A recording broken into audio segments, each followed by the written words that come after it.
Hello everyone, today we're going to talk about IbisPaint X version 10 and learn how to draw any pose using grids as guideline. Let's talk about the changes first. The first point is the super high level of canvas size. But unfortunately I can't take advantage of that. As you can see, when I increase it to all the way up, the OK button turns red.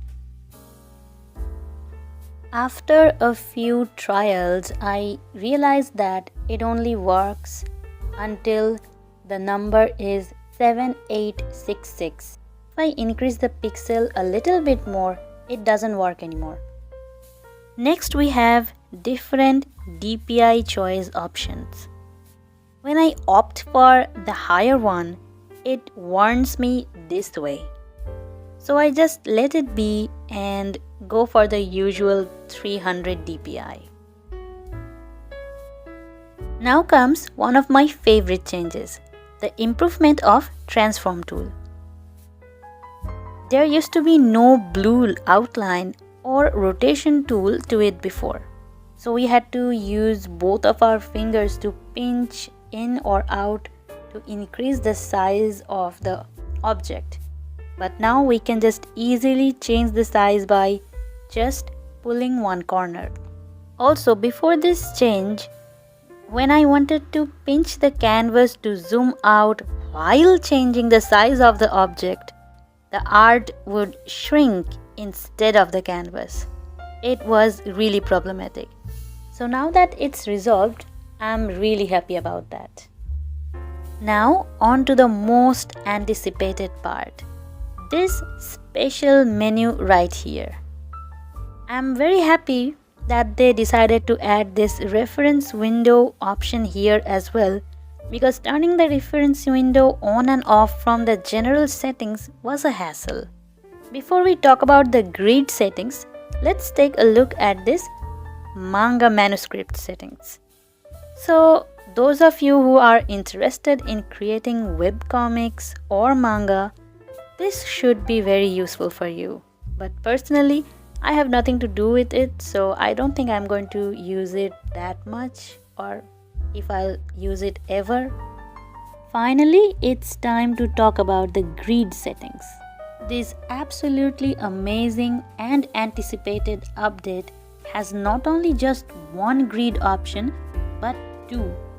You can change the interval and size of the grids by changing the parameters. When you turn on both the grids, it looks like one of those graph papers where you draw the statistical bar graphs and stuff like that. But I don't need them for myself, so I have used only one grid. I realized while doing the voiceover that I did not talk about the smooth and pixelated view on that special menu bar.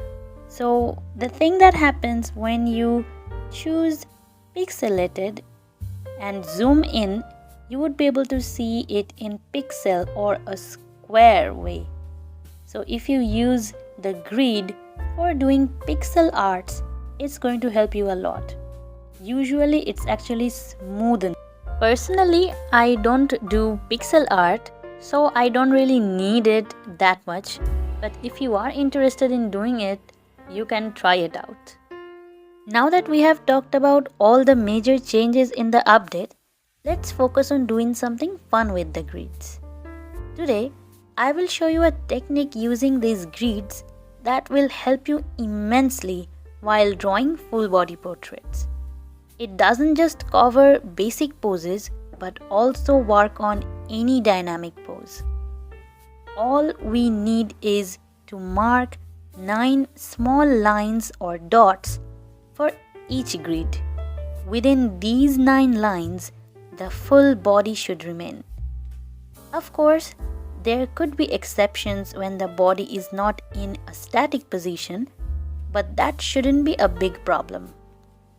Within the first and second line, the head should be located. And then from the end of that rectangle, we're going to draw a big diamond shape, which is going to end close to the fourth dot. This indicates the torso area. Then we will draw another diamond shape which starts from the third line and ends on the fifth. This diamond is going to be a bit wider than the first one because usually our hips are wider than our chest, especially in case of female bodies. Now just below the second line, we will draw two triangles. That is going to indicate the shoulder blades. Then from that part, we are going to draw another triangle to show the part above our elbow. This triangle ends somewhere close to the middle part of the two big diamonds. Next, we draw another diamond shape which ends somewhere near the end of the second big diamond. Then make a small triangle which indicates our hand. Always remember that your hand should end somewhere near the middle of your thighs. Now that the upper body structure is done, we will move on to thighs and legs. So now from the second big diamond shape, two triangles will come out and end in between 6th and 7th line. A thinner diamond shape will start from that similar zone, so both of these parts overlap, and it should end just a bit above the 9th line. There will be small triangles that obviously ends on the 9th line, and that is our feet. This overlapping zone is where our knees are located, which is almost in the exact middle portion of 6th and 7th line. And if we cut the box between 8th and 9th line, our feet should start from the last 1/3 part of that box. I hope this is not too confusing. If you have any issues, please do let me know in the comments so that I'll be able to help you out. Now that we have learned how to do the basic standing poses, let's try out something different, something more fluid. So I have these 3 different references, and I'm going to do this same process to show you how you can also create any dynamic poses for your drawing. But keep it in mind, this is for poses that are standing. This first pose is very simple and very similar to what we have done, just the arms and the legs are moving a little bit. That can be done very easily. I'm going to do the similar process, and all you have to do is follow along minutely. The starting is going to be pretty similar, but the shoulder blades are going to be a little droopy here, as the reference shows. Remember that this rough structure is your very basic stuff. Based on this, you have to create a proper human body that may or may not differ from these lines. Do not worry if the final result deviates from this. This is just a support system, which is obviously a huge help. You don't have to think a lot about those difficult anatomical structures and names if you follow this simple breakdown. By no means I am telling you to not study anatomy. If you want to go in depth, of course study it. But for usual simple works, this should work just fine. The feet is placed a little outside of the 9 lines because this standing position is different. If you think there is some kind of imbalance or weird shapes going on, feel free to use the liquify pens to fix that. So we just finished the level 2 difficulty of the standing poses. Next, we are going to move on to level 3. This one is a 3/4 view reference and the shoulders are a bit tilted. So obviously, the triangles for our shoulder blades are going to be tilted as well. We have to draw the diamonds like they are moving in the direction of the body. The first diamond should look like it's going towards left side and the second one should look like it's moving back to right side. Even if the shapes look different than the usual static position, you have to maintain the gaps in between the 9 lines. The lower body part should also move the way she is standing. It is kind of similar to the level 2 reference, except for the feet.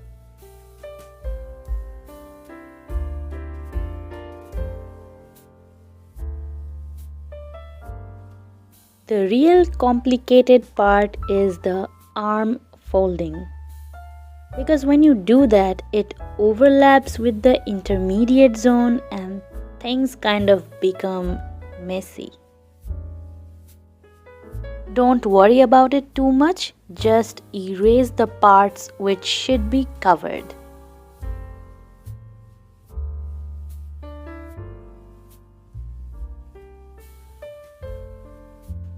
Next we have the level 4 difficulty reference, which has more fluid movements. Like before, this time we will also move the diamonds according to the body flow. In this one, the chest and the hips are going outwards a lot, so we should draw it accordingly. The legs part should be pretty easy to draw. While drawing poses like this, consider those 9 lines as the supporting midline for your figures. Make sure that the poses are balanced on both the sides, because if you miscalculate the distance, the figure would look weird.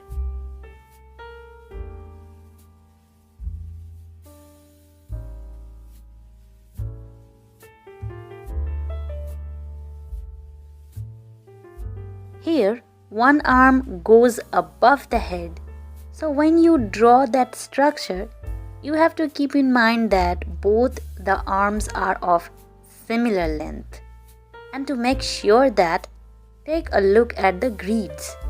Check if both the arms are taking same numbers of greads or not.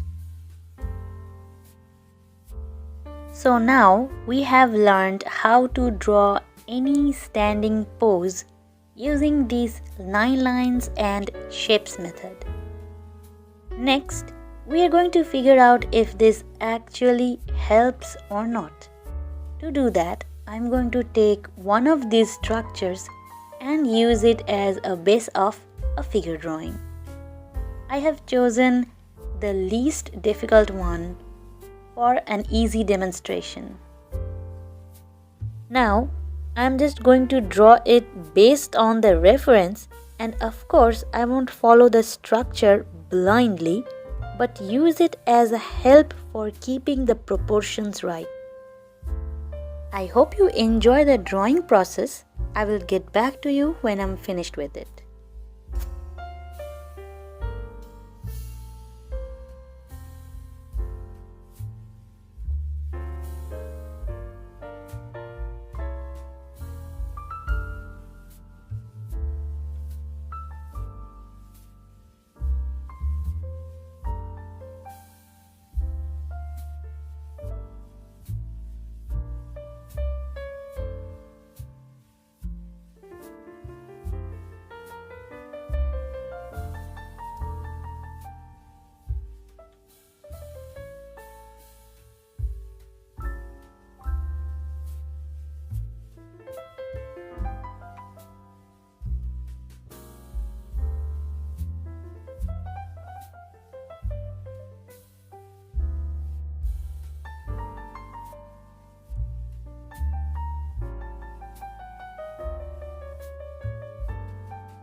We are more or less done with the drawing, and it deviated from the original structure a little bit.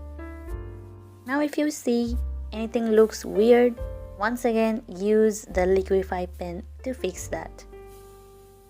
As you can see, this process is helpful, so go ahead, try it out yourselves, and of course let me know if it worked for you. I hope you had fun learning this simple technique for standing poses. If you wish to know more of these simple but effective anatomy stuff, let me know in the comment section. So that's it for today's video. Thank you for watching, and I will see you in the next one. Till then, take care.